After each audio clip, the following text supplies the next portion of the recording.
ये आकाशवाणी चित्तौड़गढ़ का मीरा चैनल है। FM बैंड 102.9 मेगाहर्ट्ज पर शाम के 7 बजे हैं। अब प्रस्तुत है किसान भाइयों का कार्यक्रम हेलो किसान वाणी।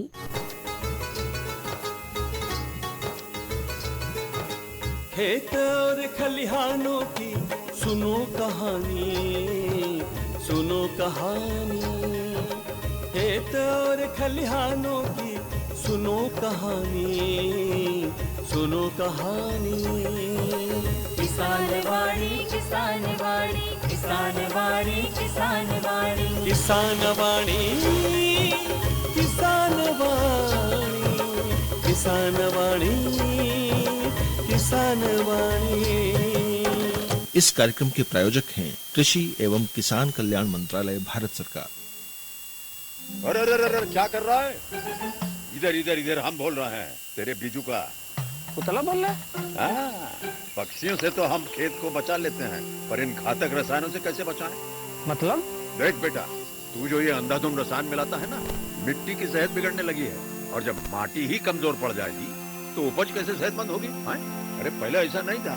पूछना अपने बड़े बुजुर्गों से, कैसे फसल लहलहाती थी, शुद्धता झलकती थी। हाँ, माटी भी तंदुरुस्त और लोग भी। अरे अब पहली वाली बात कहाँ?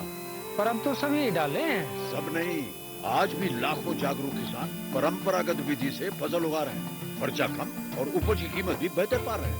सच है? रे बेटे, एक्सपीरियंस से बता रहे हैं। धूप में बाल सफेद नहीं किए हैं। हाँ। ठीक है भाई, मैं भी आज से जैविक खेती शुरू करूंगा। माटी से प्रेम की परंपरा है, परंपरागत खेती।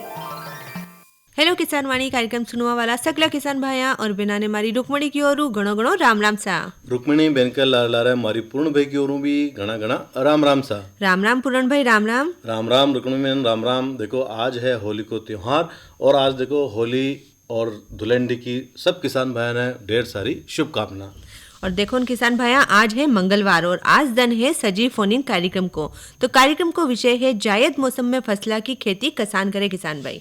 बिल्कुल सर, अणी विषय पे देखो जानकारी देगा अपन कार्यक्रम में आमंत्रित डॉक्टर रमेश चंद्र जी धाकर साहब, उप निदेशक कृषि।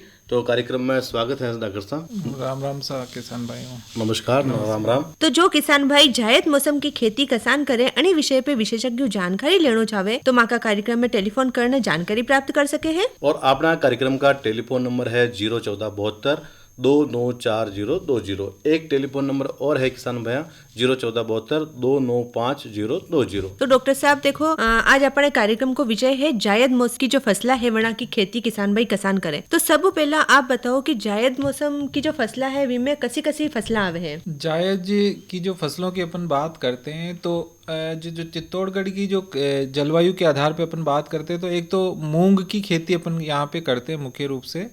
इसके अलावा अपने तिलहनी फसल के अंदर मूंगफली की भी करते हैं, और चारे में अपने कुछ ज्वार बाजरा जो ये आजकल हाइब्रिड आता है चेरी बाजरा, उसकी भी करते हैं। इसके अलावा सब्जियों की खेती भी करते हैं अपने कुछ। अच्छा डॉक्टर साहब, सब्जियां की बात करें अपन तो देखो सब्जियां में जो जायद में है वह कैसी कैसी सब्जियां आप ले इसका?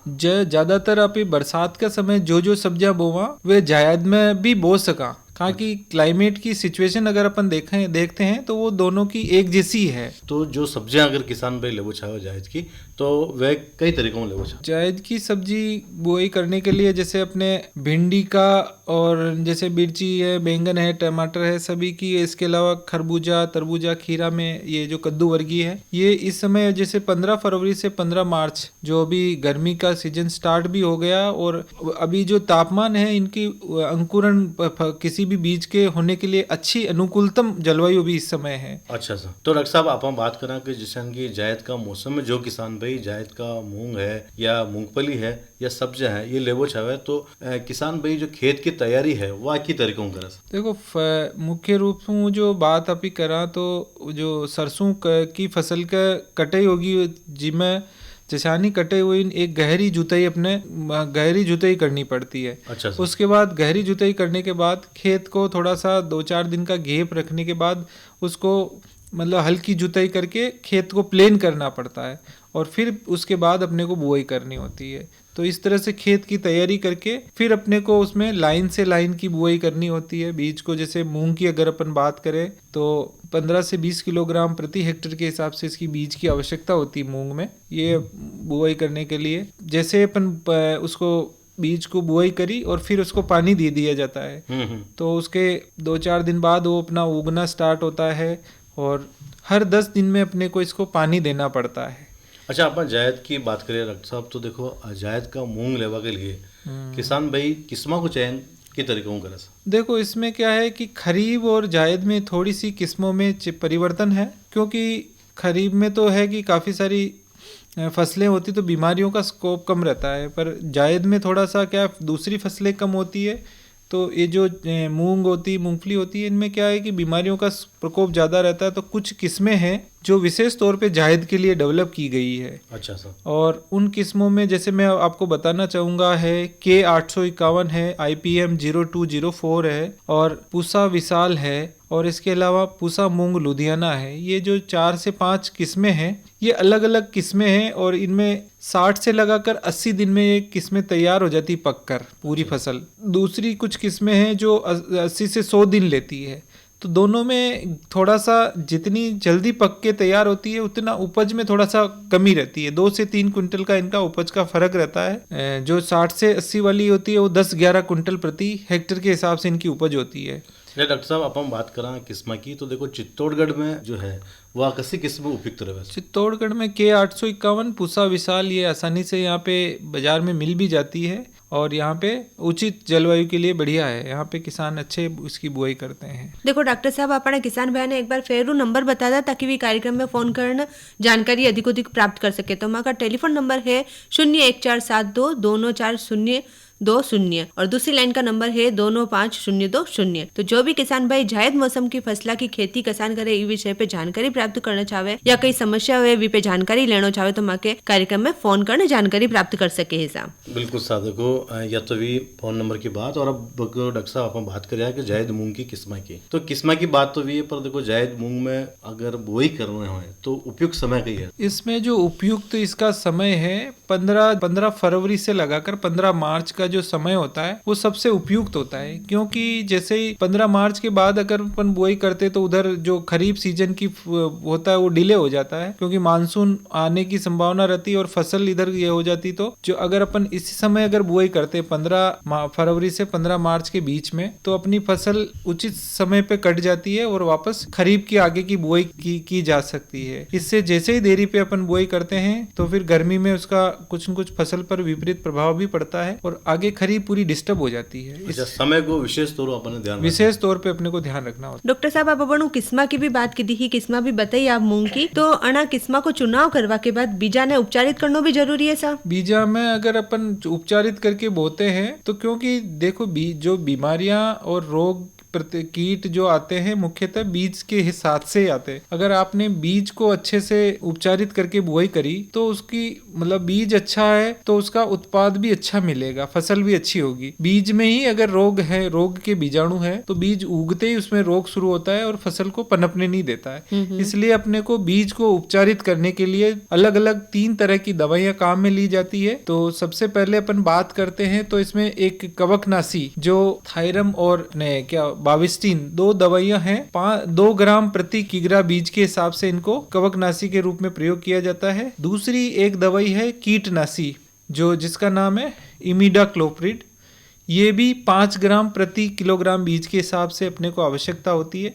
और तीसरा जो होता है सबसे महत्वपूर्ण है जैव उर्वरक का टीका। अच्छा, जो राइजोबियम अपनी भाषा में उसको कहा जाता है। और ये क्या करता है कि जो फसल अपने ये दोनों तो दवाई के रूप में काम करता है और ये जैव उर्वरक के रूप में काम करता है, जिससे अपनी फसल में बाकी जो उर्वरक है बाहर से अपने को कम देने की आवश्यकता होती है। नाइट्रोजन को ये स्थिरीकरण करने का काम करता है पौधे में, और उसमें जो उपलब्ध पड़ी हुई नाइट्रोजन है उसको पौधे को उपलब्ध कराता है। अच्छा सर, तो देखो ये तो भी आप बीज उपचार की बात। और अब देखो बात करें आप प्रति हेक्टर बीज की कतरी उपलब्धता होनी चाहिए। देखो 15 से 20 किलोग्राम अपने को बीज की प्रति हेक्टर बीज की आवश्यकता होती है और इसको 20 से 22 सेंटीमीटर से लाइन की दूरी में रखा जाता है। और 5 से 7 सेंटीमीटर पौधे से पौधे की दूरी पे इसको बुआई करनी होती है। अबे डॉक्टर साहब देखो, अगर मूंग की बात कर रहे हैं हाँ आप ही, तो मूंग में कैसा कैसा कीट लाग सके जिको किसान भाई ने नुकसान हो सके हैं? मूंग के अंदर मुख्य रूप से 2-3 तरह के कीट लगते हैं। एक तो सबसे ज्यादा प्रकोप होता है इसमें एफिड, जिसको अपन अपनी देसी भाषा में मोइला बोला जाता है। मोइला क्या है कि गर्मी में बाकी सब किसी तरह की फसलें होती नहीं है, तो वो जो फसलें कुछ कहीं छोटे छोटे टुकड़ों में होती, तो वो मोइले का प्रकोप आके वहीं होता है। तो वो उसको रोकने का एकमात्र है कि जो अपना फसल बुआई करते हैं उसके चारों ओर किसी तरह की मतलब कचरा बगदा नहीं होना चाहिए, उसको साफ सुथरा करना चाहिए। अच्छा सर। और दूसरा इसको रोकने का जो उपाय है, एक मेलाथियान नाम की दवाई आती है 50 सीसी। Malathion 50 CC. हाँ, इसका या फिर एक डाइमिथोइड नाम की जिसको अपन रोगोर कहते हैं, ये 2 दवाइयों का अपने को मोइला आने के बाद इनका स्प्रे उस पे फसल पर किया जाना चाहिए ताकि उसका मोइले से सुरक्षा हो जाए। दूसरा एक और कीट आता है इसमें, फली छेदक। हम लोग देखते हैं जिसकी मूंग की जो फली लगती है उसको पूरी तरह से वो कीड़ा उसको छेद कर देता है। एक किसान भाई जुड़िया है। राम राम सा। राम राम सा। राम राम सा। कई नाम है आपको और कटु फरमारिया? मो कंतारू बोलो हुकुम नारायण लाल गुजर। हाँ नारायण लाल जी, पूछो, कई सवाल है आपको? सवाल यो रहे बहन जी मारो मतलब मूंग में डीएपी उड़ सका? रक्षा बताओ सा। नहीं, बीज के साथ नहीं उड़ सको सा। और इसको या तो आप तो आजकल जो बीज की बुआई की जो मशीन आती है ना, जिसमें बीज और खाद की अलग अलग पेटी होती है, तो उसमें उस वाली में बीज के साथ नहीं उड़ना। बीज के साथ जैसे उड़ोगे तो डीएपी से बीज का उगेगा नहीं। तो नारायण लाल जी, आप कार्यक्रम में फोन की तो एक लिए बहुत बहुत धन्यवाद। और डॉक्टर साहब आप बात करिए कि मूंग में जो कीट लग जावे की तरीकों वहाँ की रोकथाम करा। जैसा कि मैं बता रहा था, एक तो अपने लगता है मोइला, जिसका नियंत्रण हम लोग मेलाथियान 50 सीसी और एक रोगोर नाम की दवाई थी उससे अपने नियंत्रण किया। दूसरा एक और मैंने बताया था फली छेदक, इसमें कीट लगता है और फली छेदक वो पूरी तरह से फली में बीज को खा जाता है और खाली कर देता है। तो उसको भी नियंत्रण करने के लिए हम लोग मोनोक्रोटोफास नाम की एक दवाई आती है, उसका स्प्रे पर अपने को 2 बार करना पड़ता है। जैसे फली लगना स्टार्ट हो जाती है उस समय और एक पक जाती है फली उस समय के लगभग, तो अपने फसल की उपज अच्छी प्राप्त होती है। अच्छा सर, जो किसान भाई आप देखो जुड़वो चाहे है वह आपने टेलीफोन कर और सीधा आप विशेषज्ञों में बातचीत कर सके है और समाधान प्राप्त कर सके है। अपना कार्यक्रम का टेलीफोन नंबर है 01472 2940200। एक टेलीफोन नंबर और है किसान भैया 01472 2950200। तो यह टेलीफोन नंबर पे किसान भाई फोन कर और सीधा अपन विशेषज्ञों जुड़ सके है। और देखो डॉक्टर साहब, अपन बात कर रहे हैं आप ही मूंग की फसल के बारे में, तो जायद मूंग में जो है सिंचाई करनी टाइम और कतरा टाइम तक करनी चाहे? देखो, जायद में क्या है कि तापमान थोड़ा गर्मी ज़्यादा होने से तापमान ज़्यादा रहता है। अपने को 8 से 10 दिनों के अंदर अंतराल पे पानी देना ही देना पड़ता है। 10 दिन के बाद अगर अपन पानी नहीं देंगे तो उसका विपरीत प्रभाव उसकी उपज पर पड़ेगा, क्योंकि थोड़ा सा 5-6 दिन में जैसे ही थोड़ा सा गीला कम हुआ और 10 दिन में मैक्सिमम आपको 10 दिन में पानी देना ही पड़ेगा। प्रत्येक सिंचाई के 8 से 10 दिन एवरेज माना जाता है। वो मृदा के ऊपर डिपेंड करता है कि जो जैसे हेवी मृदा होती है उसमें पानी थोड़ा कम की आवश्यकता होती है और जो हल्की मृदाएं होती है उसमें थोड़ा पानी जल्दी चाहिए। तो 1-2 दिन का गैप की आवश्यकता होती है, पर एवरेज 7 से 8 सिंचाई में एक फसल पूरी पक जाती है अपने। अच्छा सर, तो देखो या तो भी आप सिंचाई की बात मूंग में, और अब आप बात करा खाद का उपयोग की, तो यूरिया की तरीकों देना चाहो साहब। देखो, इसमें जो है कि अपने खाद में अगर रासायनिक, वैसे तो मैं सबसे ज़्यादा आपको जैविक खाद में अपने गोबर की जो अच्छी सड़ी गली खाद की बात करते हैं। कार्यक्रम में एक टेलीफोन आया है। राम राम सा। हाँ सर। हाँ, कई नाम आपको? बोलिए रामलाल। रामलाल जी। हाँ। कशो गाँव आपको? हाथरी। कई प्रश्न है आपको? ऑलरेडी कोला में फटको बना लाग दियो, कई बात है उन जाएगा बस। कोला में फटको बना लाग दियो। कोला में कद्दू में। हाँ। तो कद्दू में फड़का के लिए आपने देखो, एक अभी क्या होता है कि इस समय कीट का और कवक का दोनों का प्रकोप होता है, तो दोनों के लिए आपको दवाई स्प्रे करनी पड़ेगी। कीट के लिए तो आपने जैसे पाउडर में कहीं नहीं कशो पाउडर छाटियो आप? पाउडर ये आवे अपन दुकान पर लाएगा। तो इन्हें पाउडर ने आपने पौधा के बड़ी छाटियो थोड़ो पौधा की मतलब ये 2-2 फीट थोड़ा साइडा में भी छाटनू पेड़ी ऊपरी छाटियो बनी मलान नहीं बानी तो मलान छाटियो पर अपने क्या करते हैं कि केवल वो जो जहाँ ये जो आपका पौधा उग रहा है ना उस पे छांटते हैं। तो ये कीड़ा क्या करता है कि जिस समय अपने पौधे पे छांटते हैं तो ये साइडों में चला जाता है। तो इन्हें 2 फीट पूरा थोड़ो एक हाथ 2 दिन छाटो इन्हें ताकि वो जिशानी हटायो नी की बदबू से स्मेल से वो मर जाएगा। या तो एक तरीका ये है तो कीड़ा बार बार नहीं आएगा। थोड़ा सा उसको दोनों तरफ 2 फीट उस साइडों में भी छांटो उसको। तो रामलाल जी आप मका कार्यक्रम में फोन की तो एक लिए बहुत बहुत धन्यवाद। तो आप बात करें यहाँ साहब उर्वरक की अगर अपन बात करते हैं तो जो अपने सबसे जो अच्छा उर्वरक का जो स्रोत माना जाता है गोबर की अच्छी सड़ी गली खाद। गोबर की अच्छी सड़ी गली खाद अपने 1 हेक्टेयर में 20 से 25 टन अच्छी मानी जाती है। और दूसरा अपने जो आजकल अपन बात करते हैं थोड़ा सा जैव उर्वरक की भी, तो जैव उर्वरक में अपने देने के लिए जैसे बाजार से आजकल जैव उर्वरक मिल जाता है, उसको गर्म पानी में 250 ग्राम गुड़ के साथ में उसको गर्म पानी को उबाल लेते हैं, फिर उसमें 600 ग्राम अपन जैव उर्वरक मिला के इसको ठंडे करके फिर उसको मूंग के बीज के ऊपर छांट देते हैं और इसको बीज को अपने को बुआई करना होता है। तो ये क्या है कि एक तरह से अपने नाइट्रोजन की बचत करता है। 40 किलोग्राम नाइट्रोजन की बचत ये प्रति हेक्टेयर तक कर देता है। इसके अलावा भी मान लो अपने को बाद में ये मान लो नहीं करता कोई किसान, वो कृत्रिम बाजार का जो खाद है वो देना चाहता है तो 20 किलोग्राम उसको नाइट्रोजन की आवश्यकता होती है और 40 किलोग्राम फास्फोरस की आवश्यकता होती है। तो फास्फोरस देने के लिए अपने जो सबसे अच्छा स्रोत माना गया है वो SSP बोला जाता है, जिसको सिंगल सुपर फास्फेट, जो अपनी लोकल भाषा में रकोड़ियो खाद कहते हैं। तो 40 किलोग्राम 1 हेक्टेयर के लिए ये पर्याप्त होता है। और दूसरा 20 किलोग्राम अपने नाइट्रोजन के लिए अपने यूरिया अच्छा माना जाता है। बुआई के समय जो रकोड़िया खाद तो पूरा बुआई के समय ही दिया जाता है और यूरिया जो होता है वो बुआई के साथ मतलब आधा तो अपन पहली बुआई के साथ दे देते, आधा बची कुची जो पहली सिंचाई करते हैं उसके साथ दे दिया जाता है। तो डॉक्टर साहब या तो भी आप मूंग की बात, अब बात करें आप मूंगफली की। तो किसान भाई जो मूंगफली जायद में लेवो छावे फसल तो वे कई बातों को ध्यान रखे।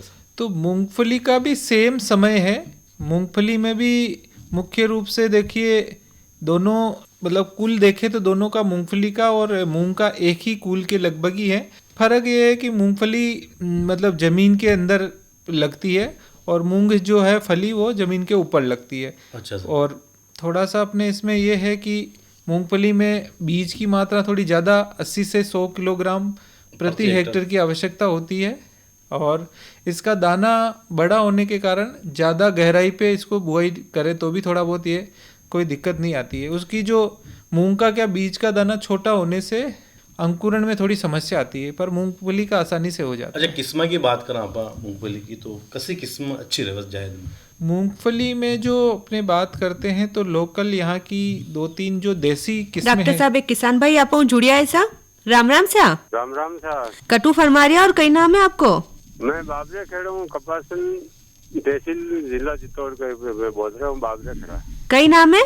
छोगालाल जी दार। छोगालाल जी, हाँ सा राम राम सा। कई सवाल है आपको? मैं ये है कि मूंग की बोई करनी 3-4 बीघा खेत रेल के वो तैयार कर रखी हो। तो डॉक्टर साहब बताओ सर। तो आप है ना एक तो बढ़िया अच्छो प्रमाणित अच्छो बीज अपने किसी जो आपके विश्वसनीय दुकानदार है या राज्य सरकार की जो संस्था है ना राज्य बीज निगम, वहाँ से आपको बीज अच्छा ले लेना है। और खेत का क्या कर दिया आपने? पिलाई विलाई करके जुताई कर दिया उसको? हकई कर दी? हाँ पिलाई करके जुताई करके छोड़ रखा है। हाँ छोड़ रखा है। तो अब आप उसको बीज लेके बीज को उपचार करना है दवाइयों से, है ना, ताकि उसमें बाद में कीड़े मकोड़े का दिक्कत कम आवे। नहीं तो अभी क्या गर्मी में फड़का लगने की नहीं थोड़ी थोड़ी समस्याएं रहती है। तो बीज को अच्छे से दवाई से उपचार करके फिर आप बुआई करना। तो छोगालाल जी आप मगर कार्यक्रम में फोन की दो एक लिए बहुत बहुत धन्यवाद। और किसान भाई देखो आज है दुलंडी को पर्व, तो देखो दुलंडी प्रेम एकता और सौहार्द को प्रतीक है। तो लोग एक दूसरा का देखो रंग गुलाल भी लगा हुआ है और स्वादिष्ट पकवान भी बना हुआ है और आपसी भाईचारा को त्योहार है यो। हाँ सा यो त्योहार बसंत ऋतु के आवा की खुशी और भगवान कृष्ण और राधा के शाश्वत प्रेम ने समर्पित है सा। और यो त्योहार है जो मनावा पे सावधानी भी आपने रखनी चाहे ऐसा पूर्ण भाई। बिल्कुल सा देखो रंग गुलाल आपा लगावा तो आपने पूरी ध्यान राखणो है, गलत रंग अपन न लगाणो जिमो की त्वचा वगैरह खराब हो जावे। हाँ सा देखो आणि पावन पर्व पे ही आपा एक होली को लोकगीत लाया हाँ प्यारो सो, तो वो भी हुणा दा विके पहला हुणावा एक जरूरी संदेश। प्रधानमंत्री किसान मान धन योजना, मिलेगा पेंशन का सहारा, कृषक ना होगा बेसहारा, जुड़ेगा खुशियों से नाता, कटेगा सुख से बुढ़ापा, सुरक्षित होगा अन्नदाता, सुरक्षित होगा अन्नदाता। प्रधानमंत्री किसान मान धन योजना से लघु सीमांत किसानों का भविष्य होगा सुरक्षित और 60 वर्ष की आयु से 3,000 रूपए मासिक पेंशन होगी सुनिश्चित। 55 रूपए से 200 रूपए की मासिक किश्त देकर प्रवेश कर सकते हैं। 18 से 40 वर्ष तक के किसान इस अंशदायक योजना में सरकार देगी बराबर का योगदान। सभी किसान भाई बहन इस योजना के लाभ के लिए जन सेवा केंद्र में जाएं और अपना निःशुल्क नामांकन कराएं। प्रधानमंत्री किसान मान धन योजना, अन्नदाता के परिश्रम को संबल, पेंशन से सुरक्षित उनका कर। कृषि एवं किसान कल्याण मंत्रालय, भारत सरकार द्वारा जनहित में जारी।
लोसा किसान भाई प्यारो सो लोकगीत आप सुनियो होली आई रहे।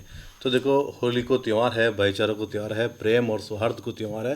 तो आज बड़े हर्षोल्लास आप मना रहे हैं। और देखो अभी डॉक्टर साहब आप ही बात कर रहे हैं जायद मौसम की फसला के बारे में, तो मूंग और मूंगफली की बात आप ही की दी है। तो किसान भाई अच्छी पैदावार लेवा के लिए कई करे ऐसो ताकि वहाँ पैदावार अच्छी मिले सा। देखो किसान भाइयों ने मुख्य रूप से मेन 2-4 चीज़ों का ध्यान रखना होता है। एक तो कोई जो किसान बीज का चयन करे वो बीज एक अच्छा होना चाहिए और अच्छी मतलब जहाँ पे विश्वसनीय सोर्स से उसको लेना होता है।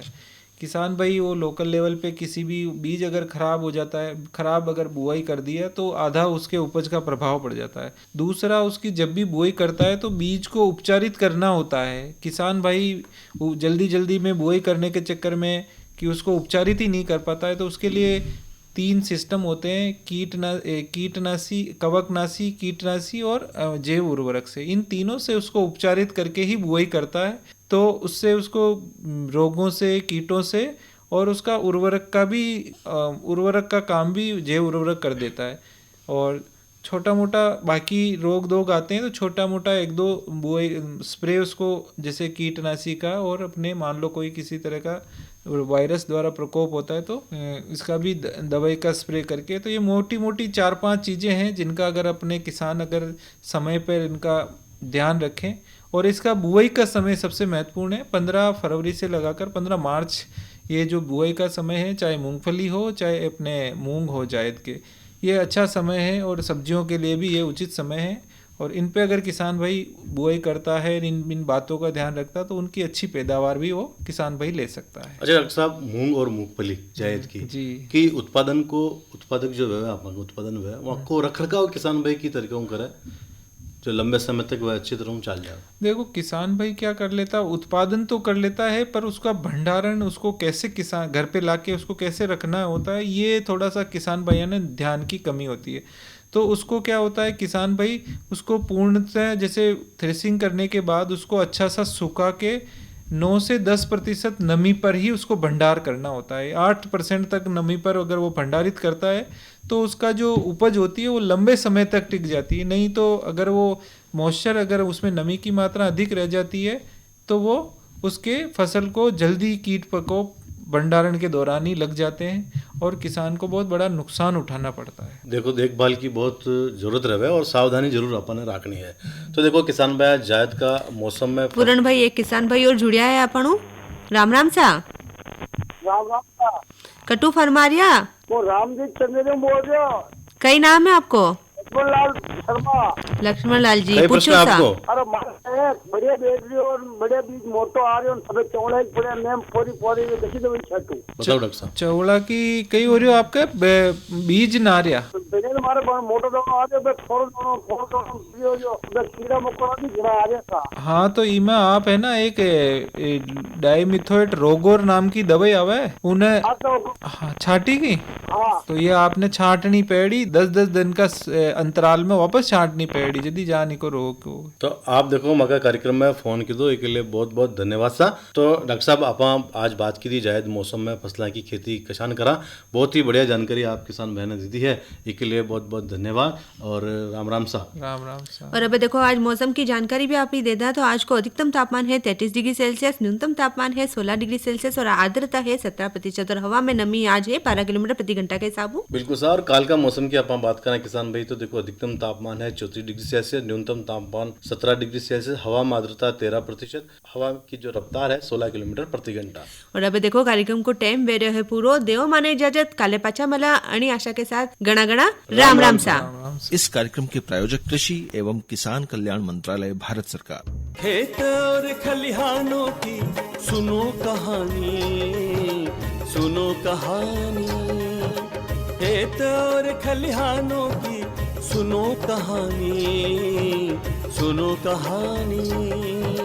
किसान वाणी किसान वाणी किसान वाणी किसान वाणी किसान वाणी किसान वाणी किसान वाणी किसान वाणी।